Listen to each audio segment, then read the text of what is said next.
Dream job or nightmare? It's hard to know if a career that looks great on paper will actually lead you to the life you want to live. So welcome to Dream Job Cafe. I'm Larry Port. I'll be asking different professionals the questions you won't find anywhere else. So grab a coffee, settle in. This is Dream Job Cafe. Sponsored by Wayspark.co, where we help people navigate careers in a crazy world. Hi, everybody. Welcome to another episode of the Dream Job Cafe. Today, it is my pleasure to talk to somebody that has a job that I've always kind of thought that I might want to do. So this is Paul Schlader. He is the co-founder and COO of Birch Coffee, which has a number of locations in New York City and actually around the world. So Paul, welcome to us at the Dream Job Cafe podcast. Thanks, Larry. It's great to be here. So Paul, talk to me. What do you do at Birch Coffee? You run the place, or I guess you started the place? I'm so interested in this. What do you do on a day-to-day basis? Oh my gosh, Larry, that is, how long do we have today? Do we have, is it 6 hours, 6.5 hours for the pod? So in answer to your first question, yes, I'm one of the co-founders. And as far as day to day, so as operations, pretty much all things within the business touch what my hands are kind of involved in, right? So as far as how stores are functioning, their day-to-day operations, back at our roasting facility in Queens. So I'm involved in all of our coffee sourcing, our QC on our roasting, ensuring everything is leaving the roastery, ready, customer ready, all of those things that involve the day-to-day operations of the business. I'm very involved in. Both Jeremy, my business partner, and myself are pretty hands-on with our stores. And so we love to kind of get into the minutia of the day-to-day. Wow. So, well, talk to me. I guess we should back up. What was the vision of Birch Coffee when you first started it? Because, there's a lot of coffee shops out there. Yep. There's some that are rather big that I can think of off the top of my head. Mm-hmm. So when you went to go about this, how did you conceive of it? And is it still that same kind of vision to this day?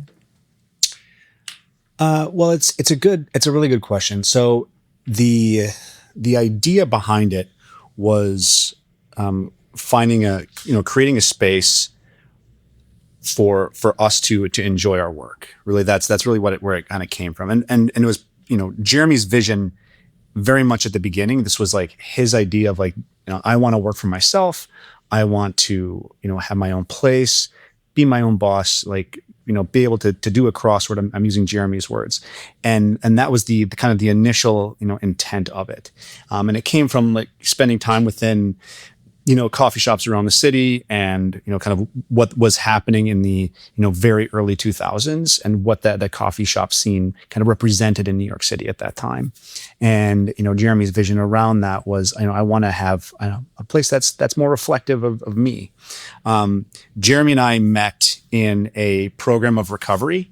And so what became foundational pretty early on was that we were going to build something that was reflective of service, and service needed to be the foundation of what we do. And I don't mean service and here's your cup of coffee, but everything, anything that touches the customer or the employee experience, that's our place to be of service to these individuals. And so that very much became the bedrock of what we built Birch on, and coffee came, very closely second behind as far as the level of quality and things of that nature as we started to really dig in to the building process of starting a coffee shop. Well, are you a big coffee fan? Did you hang out in a lot of coffee shops? I'm majorly of that kind of sort. So is that where you were? Yeah. Especially, when I, in kind of, early sobriety for me, coffee shops became the place, right? And that's where we would tend to hang out the most, after, gatherings and stuff like that. So that became the idea of creating something that I was, spending time in was exciting. The coffee part of it didn't come until after he and I went to a coffee convention. And I mean, coffee focus as in really wanting to dig into the product itself until after we went to that convention in 2007 in Washington, D.C. We went to a convention called Coffee Fest. And at Coffee Fest, I had this cup of coffee that was brewed on a Clover machine, which you can't get anymore unless you go to one of the big retailers that owns that owns the IP for this brewing method. Okay. But this was in 2007 in Washington, D.C. And I had a Ethiopian Amaro Guile brewed on this Clover machine, which brews a single cup of coffee.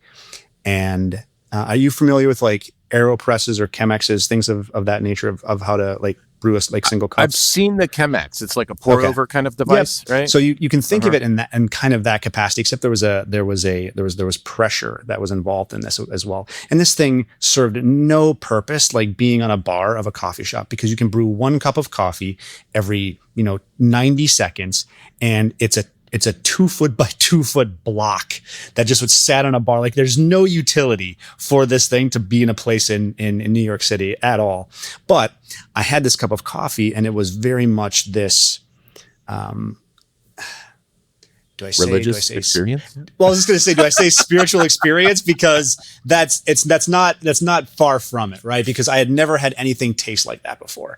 And I got really excited at the prospect of like, oh, I can do this. I can give others this experience. And that has been the unicorn that I've been chasing the last 17 years. Wow. So let me ask you a question. So we talked a little bit about this before the show, that you started out in a like musical theater conservatory, and then you ended up here. And so like along the way, like I'm thinking to myself, geez, like if I'm opening a coffee shop in New York City, I got to figure out like how many cups of coffee I need to serve in order to pay the rent and do all this stuff. Like, how did this journey take place? Yeah. So as far as like the backstory for me, so I went to a musical conservatory in New York City, and very much was felt that I was on the track to want to be in the performing arts. I was passionate about it, loved it, and went through the conservatory, graduated, and then went on my first few auditions, and quickly realized this was not going to be for me. Like the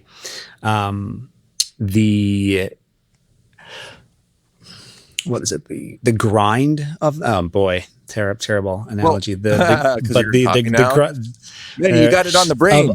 So, well, one thing I was going to say is that, like, I remember I used to walk around New York City, and because I used to live there, and I would see all these people waiting in line for auditioning, and it's like, you think like when you go see a Broadway show, like the job is like, okay, you get up and you have this amazing experience where you're performing in front of people, but that's only part of the job. Right. Yeah. Part of it is like auditioning all the time. Well, that's the biggest part of it, right? That is the job is selling yourself to doing that. And so I realized that was very much not for me. And I, went back to working in restaurants. I've been working in restaurants since I was, 15 years old. Like I very much understood that type of work and service, and I enjoyed it for the most part. And so it became, going back to what was understanding what I understood to be just typical normal work was something that I was just going to go back into. And then from there, when I went into recovery and met my business partner, and he was working on as I said, on the coffee shop project that we were, that he was working on at the time, and had no desire at all to be working with anybody else. And he and I were talking about, just as, friends, what do you have going on? And he told me he was working on this coffee shop project. And I said, oh, that's cool. I said, do you need any like assistance with that? Any help? And he's like, no, good. I was like, okay, cool. And this conversation between the two of us happened multiple times where he would just be kind of working on this thing. And there seemed to be like, progression, but it was, slow and steady on that. And finally, one time when I had, brought it up again, he said, actually, you know what, why don't you work on this and go, research these refrigerators for me. And I remember that vividly because the moment that he did that, I called my girlfriend at the time and I said, I'm starting a business with Jeremy. And this was in 2007. Now, let's be clear, that hadn't, he asked you to look at refrigerator. Correct. Okay. And I took that as the very open invitation to let's do this together.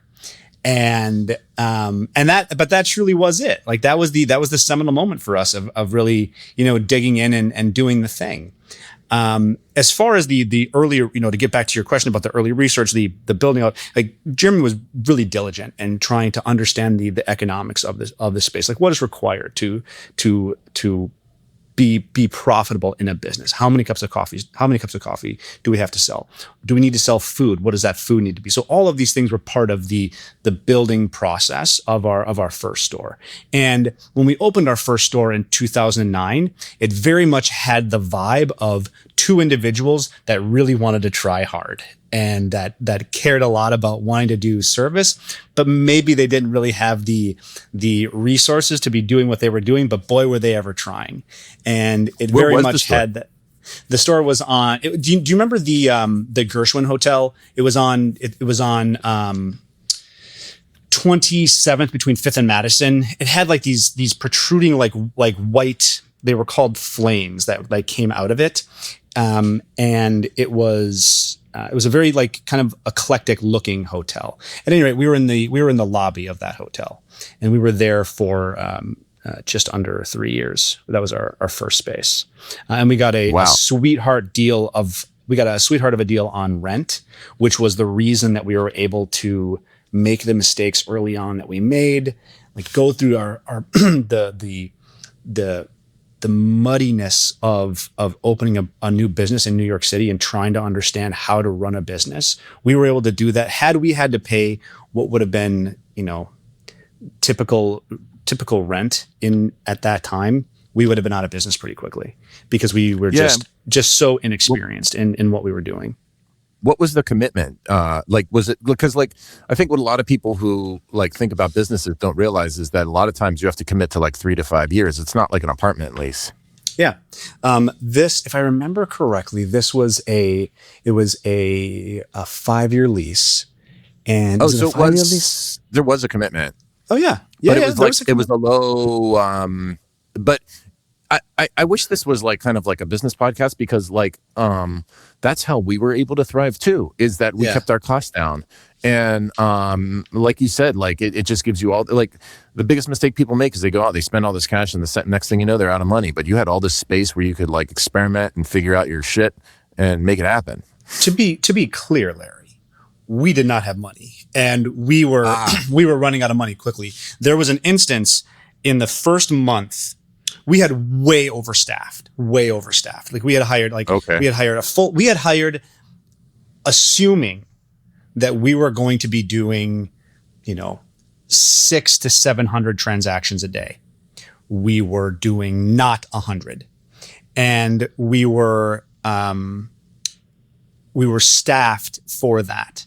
And of course we're not paying ourselves. So that's not even a part of this equation. But we, in the first month, realized that we had to fire half of our team or we were going to go out of business because there was no money in the account to pay to make payroll. And so we did. We had to let half of our team go. And that's not easy. That's tough. Well, and neither of us, I had experience with in management of doing that, of letting people go, but not on my dime. And so everything changes and is such an elevated experience for, personally when you're having to let people go because of your own errors. Right. And so that hit hard for us and became, we had to make some strong decisions on the onset. Well, I think that's something to keep in mind is that, like, I mean, look, there's a lot to, if anybody's thinking about going into food service, there's a lot to think about. But like anytime you run any business, it's on you if you screw up, and if you have to downsize, then it's on you, and you have to let people go. Letting people go is part of the job. So, it is something to think about.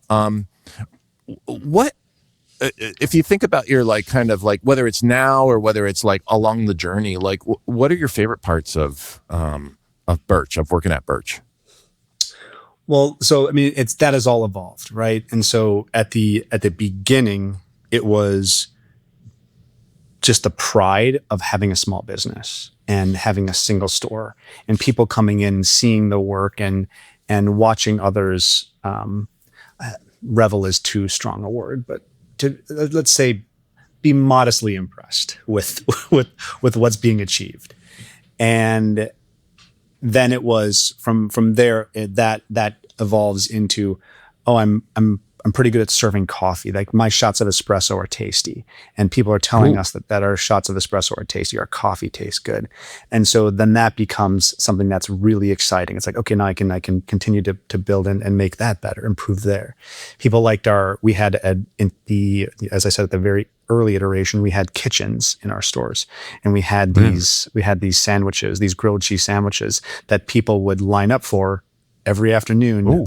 At lunch. We'd have a line out the door of people getting our grilled cheese sandwiches. And so that became, exciting. And then we learned that food is something we did not want to continue with. And so we killed all of our kitchens and just, focused on coffee, knowing that the margin there is so much better for us. When we got into roasting, and that was something that I was, pretty passionate about early days of getting into the business, is that I wanted to roast, and I wanted to source coffee. I thought that having a hand in, and you have to keep in mind too that, back in, this would now be like early 2010, 2011, it was newer in the industry. Like, there wasn't a lot of small batch roasters in the city. So like that was a new thing, mostly because finding space in New York City for roasting is challenging, right? Because being able to do it in the city is next to in Manhattan is next to impossible. Right. So you have to be in Queens, you have to be in Brooklyn, you have to be in the Bronx. You have to be somewhere where there's enough commercial space to have your stack run out, for your exhaust. Like, there's so many things that you have to consider in doing that. So, and because the roasting technology was such at the time that, everything was, very much just kind of more Oren rudder than it is now. So there was, you had limitations within that. And so for us, or for me personally, wanting to get into that became the big thing that got me really excited, was getting into roasting. We were able to build out a roastery in Long Island City. We bought our first roaster, and that, went through the excitement of that, learning to roast, learning to grade green coffee. Like, these were all things that just got me super amped, that I was able to really sink my teeth into and try to become a greater level professional in our industry. And again, with the kind of the North Star throughout all of this is, how does this make me more of service to others, right? Like, how does that tie to this thing? And now, being in the role that I'm in, running all of operations, the thing that brings me joy, excitement, to your question, is working with younger people, right? So I'm going to be 48 in 2 weeks, and I've had some time in the industry now, and now there's a new crop of young individuals who have very different work ethics than I did, and that my business partner did, when we started out. And so learning to adapt again to a new generation of a workforce, and making sure that we're building something for the future that the next generation can come into and very much share and be a part of. That gets me very excited right now.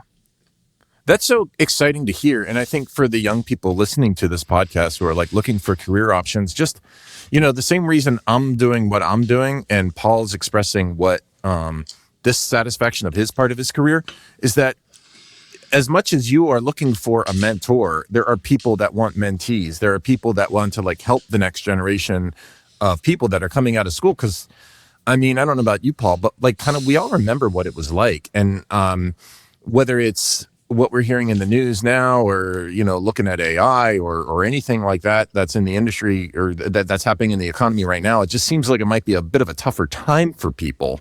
So there is this like kind of desire, I think, to kind of help out the next generation. That's good that's great to hear. I'm sorry, go ahead. Well, it was just the thing that's for me that why I think that's the service industry is so important is that it's going to be very challenging for AI to replace us because there is something that we need as individuals with a human connection, right? And look, I'm not a scientist. I can't dig into I'm not a sociologist. I can't. Well, again, performing arts conservatory, Larry. So that's as far as we went. But I do see people, and I did go through the pandemic, and the things that I've learned from these things is how important this human connection is. I'm happy to get into conversations about other companies that are more tech focused and what that service experience is versus individuals that are coming to work with us that are looking specifically to have a forward facing customer driven experience, and why that is, I think, so crucial now, particularly given what AI is bringing into the industry. And because for us, AI is very much just a tool we get to use to help us kind of check boxes on certain tasks. It's not going to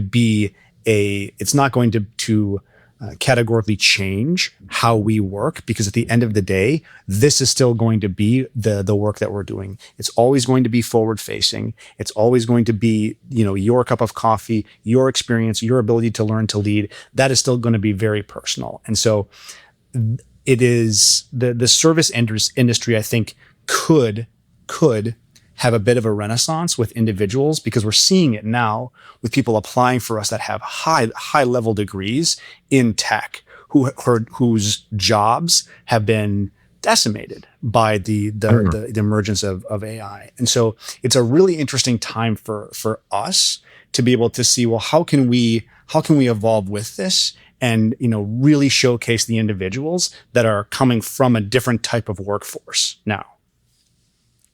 I think you're kind of ahead of the ball game, because like my read is that is very similar to yours. Like I feel like there's going to be this kind of like age of human flourishing. Like the perfect example, I think, is like nursing. Like, like imagine they have like robotic nurses, and in Japan they even have like devices that can like lift people. That's like a big problem with like, but it doesn't matter if you have a robot that could do every single aspect of nursing. People are going to need people. People want people to do that. It's correct. Especially when they're convalescing and they're, they need to heal. So I 100% agree with you that the face-to-face human stuff is always going to take precedence in this field. And if you're emphasizing that, then I think that's going to be a major advantage. Let me ask you this question. If people are interested in like, because is it 13 stores? Is that correct? Yeah. Yep. Yeah. So I'm wondering, what are the roles aside from the forward facing roles, like the front of the front of the store roles? Like, are there back office roles too? Like, do you need like accountants and other things that a typical business would need? So prior to COVID, we were definitely running a large back office, but there were maybe, I think there was like 12 individuals that we had, from HR to wholesale. We had individuals in like, there wasn't an assistant, but there was individuals that were, I think we could say that we were a bit of a bloated staff.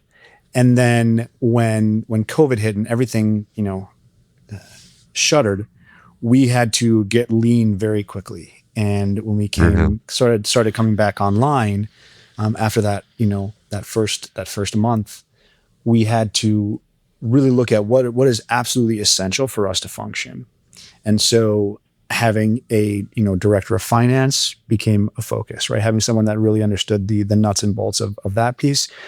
Accounts payable, accounts receivable, very important, right?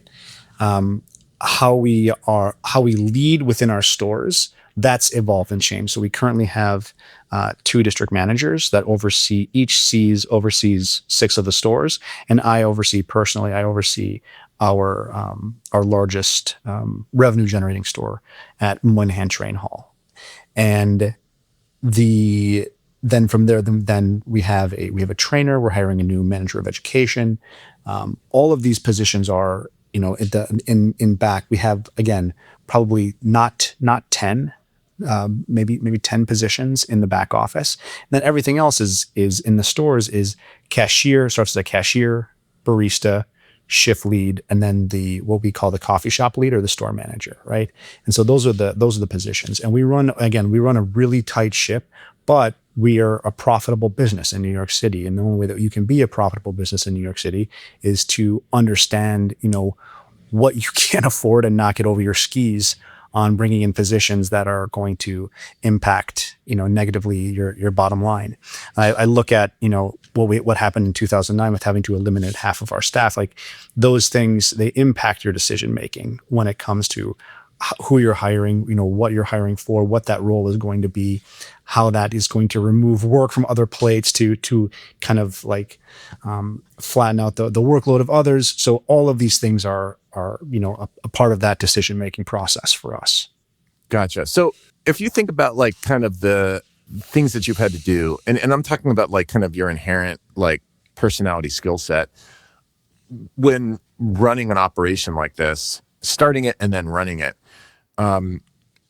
What would you say, like what kind of people or what kind of personality traits you think should would thrive in this situation, and what personality traits or skills do you think maybe you should seek something else, or starting and running your own chain of coffee shops may not be for you?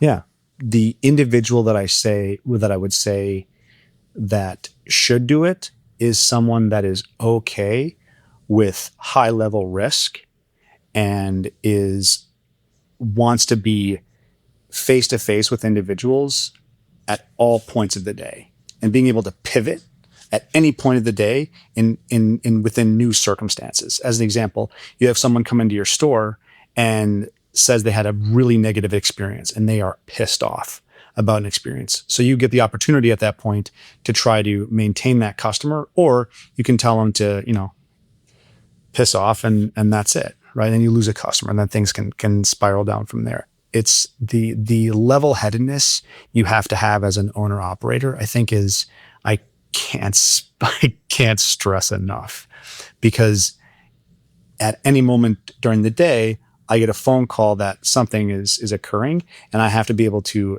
address whatever that thing is in any given moment.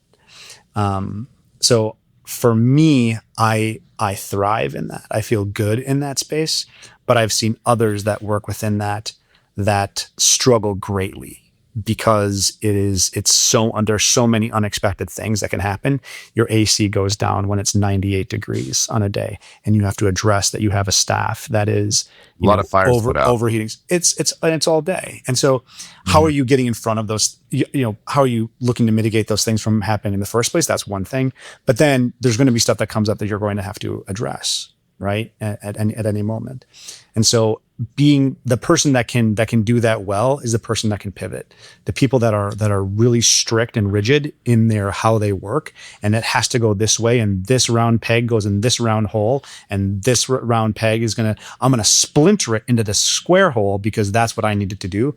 It's just that you won't find. I don't think you'll find success, and I more importantly, I don't think you'll find happiness in this work, because it's really hard. It's people. Yeah. It's managing individuals all day, every day. So let me ask you. This is a follow-up. So there's a lot of putting out fires. There's a lot of being able to think straight when people are coming at you, guns a-blazing with their complaints or whatever. And it sounds like you're where I was, where it's I don't have the people skills that you have, but I did know enough after time to realize that like when people are super pissed off, that's your opportunity. Like that's when you get a raving fan, you know? Yeah. So you have to be able to see through that. How about this? How about like, starting a business, you're not paying yourself. Like when were you able to have the level of like financial independence that you sought? Like, did it take a long time or has it never happened yet? Or I'm just kidding, but I mean, like, what is it like? Yeah, I think it depends on what the individual. I mean, it's such a personal thing, right? And so Yes. I can't speak to what other individuals would, Yeah, for some people want a myself, Maserati. right? Some people want to be the Wolf of Wall Street, and I would highly recommend, if you're wanting a Maserati or to be the Wolf of Wall Street, that you do not start a coffee company. That's not a good idea. I would highly recommend any other industry outside of food service. Comfort, I would say, I don't know if I would use the word comfort. I would say that in the last 7-8 years, things have really started to come into fruition, as far as like where I was hoping that we would be, as far as our level of success in the business and what that's meant for me personally. Of course, we know we're always looking to continue to grow, but it took a good 6 years, and then you add the pandemic into that happened too. So like going through all of those things, coming outside of the pandemic, because we learned so many lessons going into it and could make a lot of quick changes after, that was helpful. And that time we very much could look at as like a reset button for our business. And from there, we've been able to make many more good decisions than poor ones when it comes to things that will financially impact the business. So, well, first of all, I want to congratulate you on like getting a business off the ground in New York City and then surviving the pandemic in a people-facing business. That's like a remarkable accomplishment. Yeah, thank you. So, well, in any case, are there any like kind of like closing words you might want to offer for anybody that's like thinking of a career direction or just like entering the workforce right now, or anything you wish somebody had told you? Yeah, it's interesting that you say that. As far as what I would offer to individuals is I have a lot of individuals that are coming to work for us, and they want to grow quickly and advance within the industry. I would say to individuals to be patient and just to dig into the process of whatever your field is. If it's in service specifically, the way that we get better in these things is time, and that is always our greatest teacher.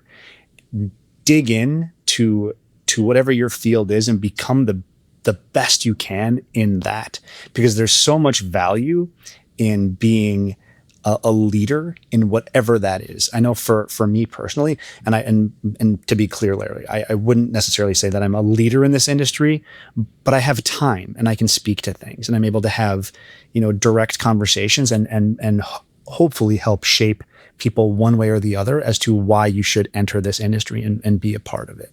And so I've only been able to do that through the trials and tribulations of doing this thing over the period of time that I have. So I would encourage individuals to really just take their time and not be afraid of the failure or the ups and downs, the swings of doing this very hard job.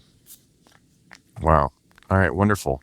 So Paul, I can't thank you enough for being with us today. So if you're listening to this podcast, if you're traveling through Penn Station, stop at Birch Coffee because they got one at Moynihan Hall, or in any one of the locations around New York City or Seoul, Korea. And what's the other one? There's another one that's outside of the city. We have one in the LaGuardia Airport in Terminal, I believe it's Terminal C, I think.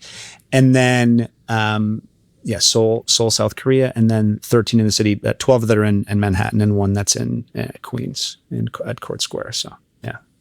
So there you have it. All right. Paul, thank you so much for being with us today. Larry, it's my pleasure. It's always a joy to discuss this. So thank you.